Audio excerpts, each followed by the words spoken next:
Все движения отточены, отрепетирован каждый взгляд. В танцевальном зале проходит репетиция ансамбля «Алан». За 85 лет коллектив стал визитной карточкой Северной Осетии, золотыми буквами вписав свое имя в летопись хореографического искусства республики.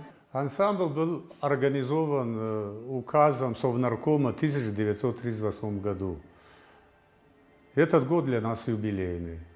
Мы проехали по России, были на Урале, в Центральной России гастролировали, в Москве работали в зале Чайковском, прекрасном площадке, это наша любимая, как говорится, площадка.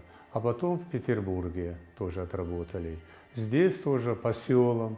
Мы не хотим свой зритель терять сельский. В юбилейной программе наряду с традиционными номерами, которые уже успели полюбиться зрителям, представят и новые постановки. Среди них танец «Калинка». В первую очередь осетинское народное художественное творчество. Это, программу знают во всем мире, во всем. До нас еще многие поколения и занимали многие призовые места. В данном случае сейчас у нас русский появился, чеченский появился и жилга, тоже осетинский танец. Сейчас в ансамбле «Алан» выступает около 80 артистов. Состав постоянно обновляется. Стать артистом ансамбля довольно сложно. Помимо хореографических способностей, нужно пройти отборы по внешним данным. К примеру, рост девушки должен быть минимум 175 сантиметров. Мне было 17 лет. Я закончила Владикавказское училище искусств имени Гергиева. И я, учась там, знала четко, что я приду, я готовлю себя именно в ансамбль «Алан». Было очень сложно, у меня был испытательный срок. В то время были очень строгие критерии отбора.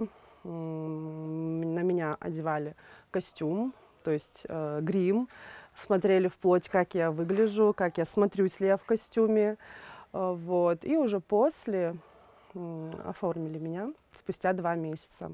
Репетиции, как правило, длятся несколько часов, поэтому каждый артист должен быть в очень хорошей физической форме. Да и костюмы весят по нескольку килограмм. Оттанцевать в них программу задача не из простых. Расшитые камнями, бисером и жемчугом концертные платья приковывают взгляды своей красотой, но вместе с тем требуют неплохой физической подготовки. Это наши новые костюмы. Вот костюм танца «Симт». Посмотрите, как он красиво обшит. Очень красивый нагрудник. Это танец Мирзаи. Мы еще, правда, не успели в нем потанцевать, но у нас скоро концерт, я думаю, вы нас в нем увидите. Это у нас костюмы «Калинки». У нас новая обновленная программа. Все костюмы шились у Изольды Гугичаевой. Юбилейный концерт ансамбля «Алан» пройдет в декабре на сцене Северо-Осетинского государственного академического театра. Поздравить юбиляров приедут ансамбли и из соседних республик. Зрителей ждет настоящий праздник хореографического искусства, а артистов – море аплодисментов. Елена Смирнова, Михаил Безуглов, Вадим Панченко, 15 регион.